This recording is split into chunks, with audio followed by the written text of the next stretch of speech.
வணக்கம். பைபிளை முழுவதுமாக வாசிக்கும் நம் லட்சிய பயணத்திற்கு உங்களை அன்புடன் வரவேற்கிறேன். இன்று நாம் 1 சாமுவேல் 13வது அதிகாரத்தை வாசிக்க இருக்கிறோம். இதுவரை நாம் மொத்த நூல்களில் 20.86% நூல்களை வாசித்து முடித்துவிட்டோம்.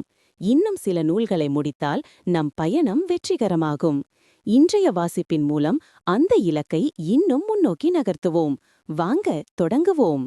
பெலிஸ்தியருக்கு எதிராய் போர். சவுல் அரசராகி ஓராண்டு ஆனபின் இஸ்ரயேல் மீது 2ஆம் ஆண்டு ஆட்சி செய்து கொண்டிருந்தார். அப்பொழுது சவுல் தமக்காக இஸ்ரயேலிருந்து 3000 பேரை தேர்ந்து கொண்டார். மிக்மாசிலும் பெத்தேல் மலையிலும் சவுலுடன் 2000 பேர் இருந்தனர். பென்யமினைச் சார்ந்த கிபையாவில் யோனாத்தனுடன் 1000 பேர் இருந்தனர். எஞ்சிய மக்களை அவர் அவரவர் இல்லத்திற்கு அனுப்பி வைத்தார். யோனாத்தான் கெபாவில் எல்லை காவலில் இருந்த பெலிஸ்தியரை வெட்டி வீழ்த்தினார். பெலிஸ்திய மக்கள் அதை கேள்வியுற்றனர். எபிரெயரும் இதை கேட்கட்டும் என்று நாடெங்கும் சவுல் எக்காலம் ஊதுவித்தார். சவுல் பெலிஸ்தியரின் எல்லை காவலரை வெட்டி வீழ்த்தியதையும் அதனால் பெலிஸ்தியருக்கு இஸ்ரயேல் மீது கடும் பகை ஏற்பட்டதையும் அறிந்து இஸ்ரயேலர் அனைவரும் சவுலோடு சேர்ந்து கொண்டு கில்காலுக்குச் சென்றனர். பெலிஸ்தியர் இஸ்ரயேலோடு போரிட 30,000 தேர்களோடும் 6,000 குதிரை வீரர்களோடும் கடற்கரை மணலளவு வீரர்களோடும் திரண்டு வந்து பெத்தேலுக்கு கிழக்கே மிக்மாசில் பாளையம் இறங்கினார்கள். இஸ்ரயேலர் தங்களுக்கு ஏற்பட்ட நெருக்கடியினால் இன்னலுற்று குகைகளிலும் புதர்களிலும் பாறைகளிலும் கல்லறைகளிலும் பள்ளங்களிலும் ஒளிந்து கொண்டனர். எபிரெயர் சிலர் யோர்தனை கடந்து காத்து கிளையாது நாடுகளுக்குச் சென்றனர். சவுல் இன்னும் கில்காலில் இருந்தார். மக்கள் அனைவரும் நடுங்கிக் கொண்டே அவரை பின் சென்றனர். அவர் சாமுவேல் குறிப்பிட்டபடி 7 நாள்கள் காத்திருந்தார். ஆனால் சாமுவேல் கில்காலுக்கு வரவில்லை. ஆகவே மக்கள் அவரை விட்டு சிதறத் தொடங்கினர். அப்போது சவுல் எரிபலியையும் நல்லுறவு பலியையும் என்னிடம் கொண்டு வாருங்கள் என்று சொல்லி அவ்வாறே எரிபலி செலுத்தினார். அவர் எரிபலி செலுத்தி முடிந்த வேளை சாமுவேல் அங்கு வந்தார். சவுல் அவரை சந்திக்கச் சென்று வரவேற்றார். சாமுவேல், நீர் என்ன செய்தீர் என்று கேட்க அதற்கு சவுல் கூறியது, மக்கள் என்னிடமிருந்து சிதறிப்போவதைக் கண்டேன். நீரும் குறித்த காலத்தில் வரவில்லை. பெலிஸ்தியரும் மிக்ஸ்பாவில் ஒன்று திரண்டு கொண்டிருந்தார்கள். அப்பொழுது பெலிஸ்தியர் எனக்கு எதிராக கில்காலுக்கு இறங்கி வருவர், நானோ இன்னும் ஆண்டவரின் தயவை நாடவில்லை என்று உணர்ந்ததால் நான் எரிபலி செலுத்த வேண்டிய கட்டாயத்துக்கு உள்ளானேன். சாமுவேல் சவுலை நோக்கி, நீர் அறிவீனமாய் செயல்பட்டீர். உம் கடவுளாகிய ஆண்டவரின் கட்டளைப்படி நீர் நடக்கவில்லை.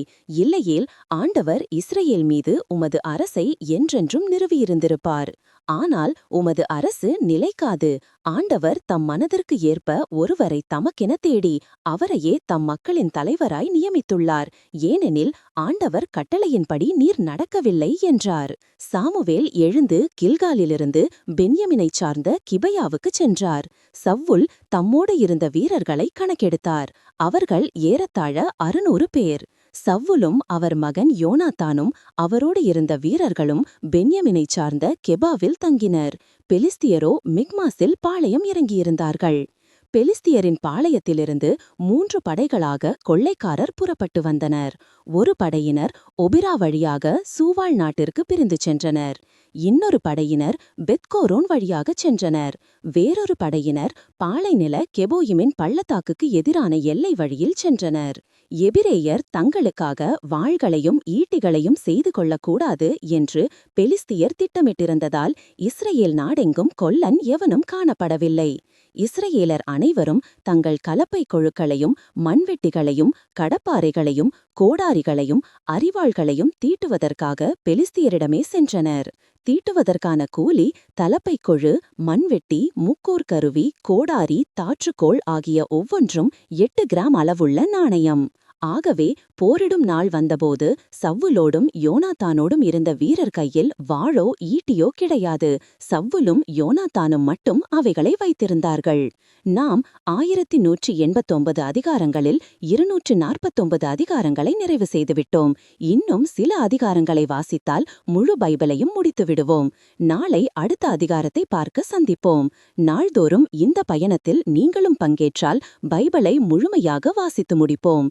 இது நம் வாழ்க்கையிலும் ஆன்மாவிலும் பெரிய மாற்றத்தை ஏற்படுத்தும்.